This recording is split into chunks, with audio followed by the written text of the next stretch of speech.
আসসালামু আলাইকুম everyone, welcome back to my channel. আজকে আমি রান্না করে দেখাবো ঝিঙা দিয়ে মাছের ঝোলের রেসিপি। আর বাচা এবং ট্যাংরা মাছ দিয়ে আমি আজকে ঝোল করব।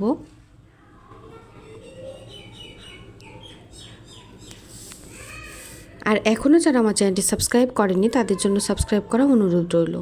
এই পর্যায়ে আমি মাছগুলোকে ভেজে নিব। আর মাছগুলোকে আমি সামান্য পরিমাণ হলুদ গুঁড়া, লবণ, মরিচ গুঁড়া এবং জিরা গুঁড়া এবং আদা রসুন বাটা দিয়ে খুব ভালোভাবে মাখিয়ে তারপরে তেলে দিয়ে ভেজে নিচ্ছি। খুব গরম হয়ে গেলে তারপরে কিন্তু তেলে দিয়ে দিব মাছগুলো।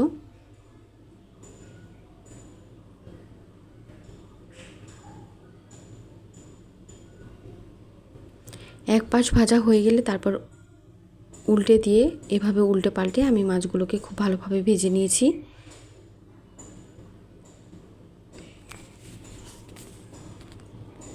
এই পর্যায়ে মাছগুলো উঠিয়ে নেওয়া হয়ে গেছে। আর একটু সামান্য পরিমাণ তেল দিয়ে দিচ্ছি। আর সেখানে দিয়ে দিব পেঁয়াজ কুচি এবং কাঁচামরিচ ভেঙে দিয়েছি মাঝখানে, সেটা খুব ভালোভাবে ভেজে নিব।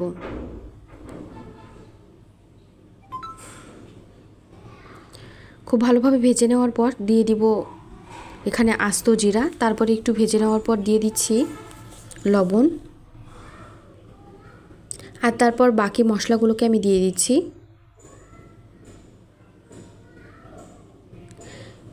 এই পর্যায়ে দিয়ে দিয়েছি আদা রসুন বাটা হাফ চামচের মতো, দিয়েছি লবণ, হলুদ গুঁড়া, মরিচ গুঁড়া এবং দিয়েছি জিরার গুঁড়া।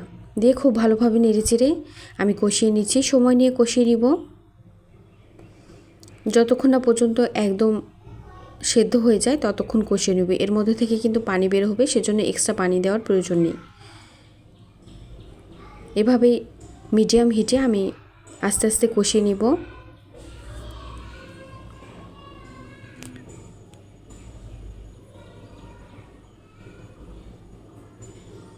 এ পর্যায়ে কিছুক্ষণ কষিয়ে নেওয়ার পরে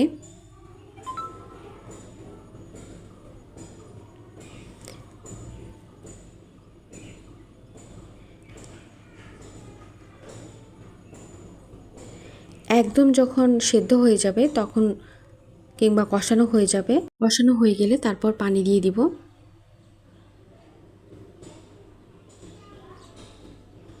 এ পর্যায়ে দেখেই বুঝতে পারছেন কষানো হয়ে গেছে। এখন কিন্তু পানি দিয়ে দিয়েছি। আমি নর্মাল টেম্পারেচারে পানি দিয়েছি, চাইলে গরম পানিও ব্যবহার করতে পারেন।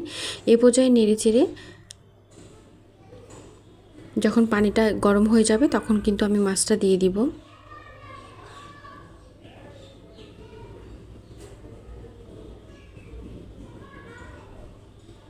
আর এই পর্যায়ে যে এসে যারা আমার রেসিপি দেখছেন কিন্তু লাইক দেননি, প্লিজ একটা লাইক দিয়ে দিবেন।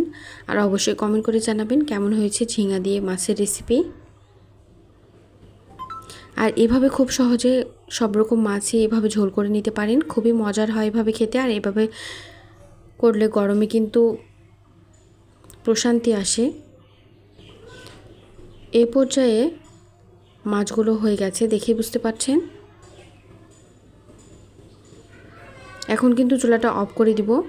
আর এতক্ষণ যারাই আমার সঙ্গে ছিলেন তাদেরকে অসংখ্য ধন্যবাদ জানাচ্ছি। আর আমার রেসিপি ভালো লাগলে অবশ্যই চ্যানেলটি সাবস্ক্রাইব করবেন, পাশে থাকা বেল আইকন ক্লিক করবেন।